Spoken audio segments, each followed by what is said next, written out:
Yeah. It's kind of like my beginning class in the evening a couple weeks ago when I screwed everything up I was trying to demo. Just tell me to do it on purpose. I'm just showing you what not to do. Yeah.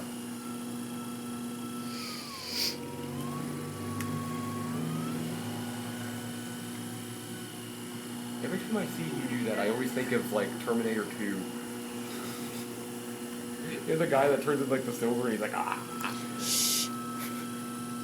This is good commentary. It's commentary. Make this on the bonus features. We'll hide it as an Easter egg. Yeah, exactly. You're totally ruining my video right now. Alright. Yeah, this clay's a little... So there's like this double-edged sword. The clay's really stiff. It wants to stand up better, not flop around as much. But you have to put a lot more force on it to get it to do what you want. So it's easier to knock it off. Center. Alright. Yeah, I'm totally getting this thing like perfect just to mess it up. Alright, the first thing, I'm going to try to show you, like you guys were saying, you're having it rip as it comes up. Let's see if I can do that. Or fold over when we make it kind of. You should let one of us rip it for you. See, And it's folding over a little bit. I don't know if I can do that. But I have mine open up like this a little bit. The worst part about this is it'll get a little slip trapped under there and have a soft spot in it.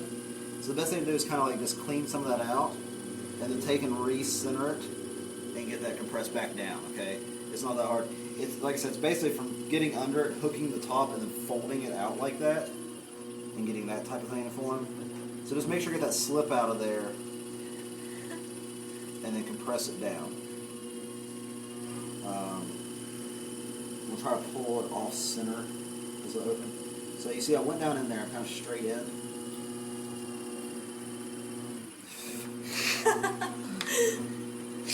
Yeah, that's what we do all the time. It's a little exaggerated, but you see what I'm saying. So it's way off. Just be patient with it. My left hand's steadying it, and I'm just pushing with my right hand. I know some people have that like groove in the very edge there, which is really thin. That's going to be the key to get fixed. This is also good because it made the top uneven. So my right hand is doing most of the work, and is letting the wheel or doing most of the shaping. The wheel's doing the work as it comes around, and I'm just kind of smoothing that out. Now inside of it, it's got like a hole kind of in it, and it's got this high spot right here that a lot of people were experiencing. So the best thing with that hole inside, so you notice I've not opened it up as wide. There's a little shade there. If there's enough, if the bottom's still thick enough, what you can do is kind of move the clay from the bottom out to the edge. And yes, I'm using both hands on the inside now, which is not what I've been showing y'all, but it's just like opening when I would have both hands on the inside. But I do that. The other thing too is if your bottom gets a little thin, sometimes if you move from the outside to the center, it'll thicken back up. Okay? You can move clay from where it's thicker, where you're not squared it off yet, back to the center by moving that way. Sometimes, not always. So that right there is pretty much taking care of that weak spot on the inside, like some of those niches had that formed. They'll keep it from cracking. Now, at this point, if that's uneven like that, I should be able to take care of a lot of it just by how I recenter it. Recentering the rim, leveling it up. Keep my fingers tight to on the side walls of the clay. Get that fixed and see how I pushed it back down into the wall that way. So what I'm doing is I'm keeping it steady with my left hand and pushing back down. Now if, say I move too quickly as I come up, and see how they have those really deep rings going around it? That looks cool. Yeah, I mean, this is all, guys, by all means, this is stuff that we'll use as decorating elements and stuff afterwards. But learning how to do it and have it even is good. I'm going to try to thin one side of the wall out here. But we're not allowed to touch it when it's not moving. How are we I'm going to trying do that? make mistakes, okay? And I don't know how to make myself get one side thinner than the other anymore.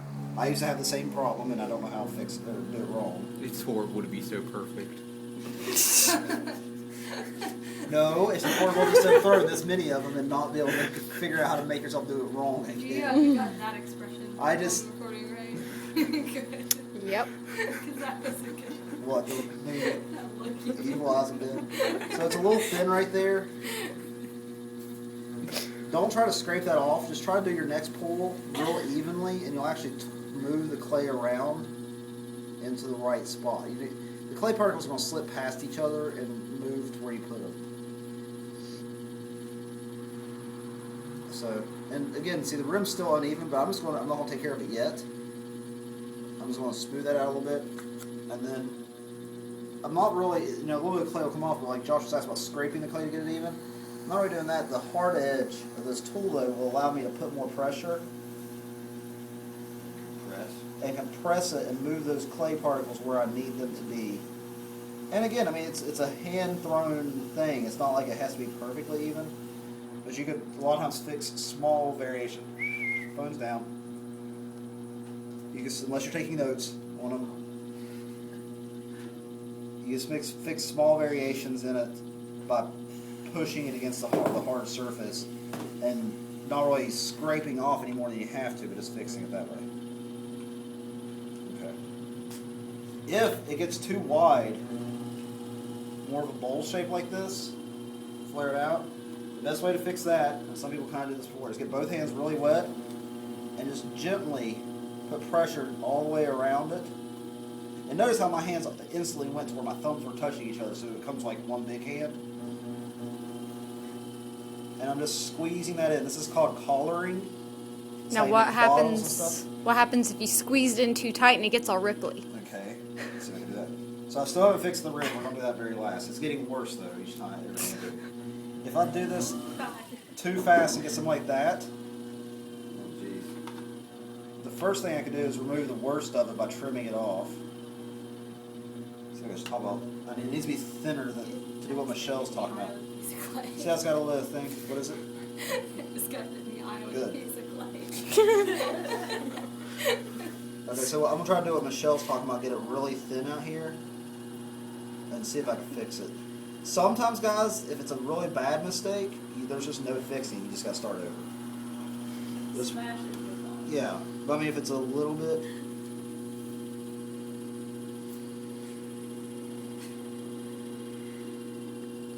Okay, so if I get the rim too thin, it's good to leave a thickness in the rim until the very end of it. Because if you don't, there's nothing up here. It's kind of like having a foundation on the top of the pot. A thicker rim will keep it even longer, and then you can always go back and re-thin it. Okay, so what Michelle's talking about is if I do this and I get like this action going on. Okay. The best thing to do is just stop right away. This is one time you can touch it. Get that even, get that pulled back up, and immediately go to something like a tool.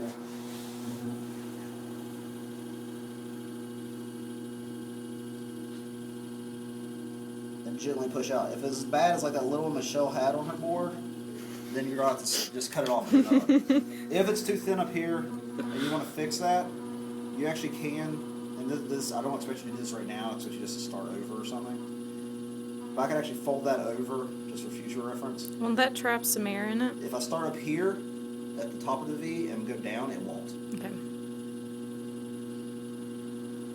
Unless you want it to. I've actually made these before I did that. They cut it open. Let's see how I can just close that back up.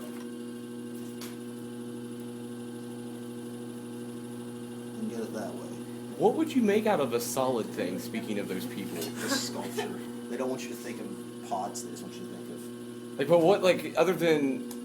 It's kind of like turning on a wood lathe and you're just making spindles. Oh, okay. I mean, I don't know.